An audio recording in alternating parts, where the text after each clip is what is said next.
1-1 then in the end against Fulham. What's the verdict today? Yeah, mixed feelings really. I thought first half we came out the traps, we got a fold in the game straight away. I thought we were excellent. We had control of the game. There was a belief, a confidence. Back to where, not all of it, but really good signs. Created chances. Had control of the game. Defensively, I thought we looked solid. Obviously, the disappointment for Lowy as well straight away, which altered the plan straight away. So we had to overcome that. But coming in at half time, I've got to say I think that we were a little bit disappointed that we weren't up in the game. Second half, different story. We became anxious, we chased it, we made some bad decisions, and we allowed the control that we had in the first half to slip. And yeah, that's basically how I saw it. We've rode a luck a little bit with the missed penalty. I'm not going to complain about the decision because, as it goes, my view on challenges like that. If I was being Sheffield United manager out of it and just being a normal football supporter, that's the way the game's going. I think it's not going in the right direction, if I'm being totally honest. But the direction it's going, it's a penalty, and we'll gladly take it. And delighted that Billy smacked it in, and we've got a result. When you were on top in the first half, I mean, the chances that weren't taken, there were some very good ones, weren't there? So there must be a frustration there. Yeah, there is. Yeah, the bit in between was good. Defensively, we were solid. We never really got opened up, apart from a couple of counter attacks. But I thought we forced the issue. They had some passes in areas that didn't really hurt us, along the back and into midfield. They had the bit of the ball, but we broke it up and played and. I think you always look at who's created the better chances. I think we did first half, but certainly not second half. And there's an anxiety to our play, which I think comes with the territory. Comes with the territory when you don't win games. Comes with the territory of Premier League as well. But it's no good, as I said to the players there. They need to clear their heads a little bit because it's no good. Worrying or thinking too deeply about the consequences if we don't play well. We need to take the shackles off somehow. And regain that little bit of spark that we're missing. I'm not going to keep saying it. I think I say it every interview, Andy. I'm not going to spin it. We're not playing at the top of our game. Individuals are not playing at the top of our game. We have got some key players missing, and you can see that.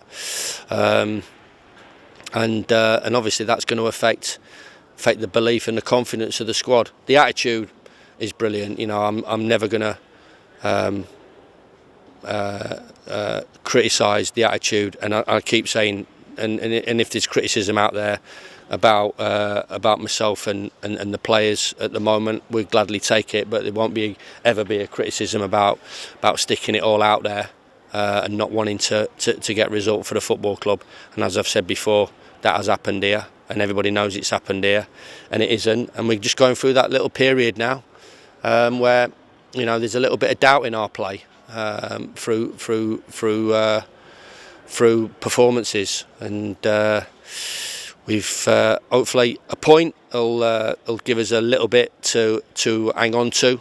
But certainly we've got to play better and have a little bit more belief in themselves, because of what what I've seen previously, and what they've produced for other football clubs. Because I dare say dealing with anxiety is probably a bit more intense and acute in the Premier League, isn't it? Particularly with what you've got to follow and dealing with that and making sure it doesn't become a massive problem.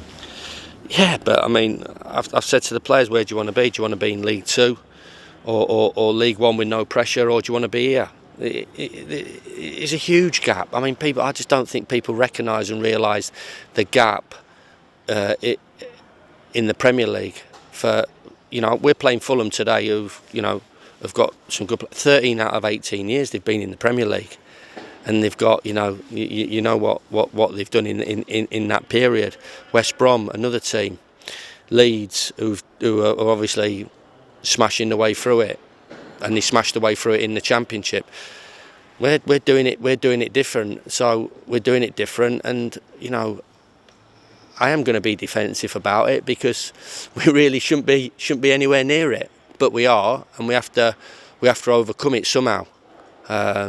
We have to overcome it with that togetherness that we've obviously got, the spirit that we've obviously got, and we've got some good players, and they have to believe in themselves a little bit more because I do. But the gap's enormous, absolutely enormous. It was enormous last 2 weeks ago when we played against Lacazette, Aubameyang, and Pepe after 71 million, who whacked one in the bottom corner. The gap is incredible, and we're in our own way of trying to close it.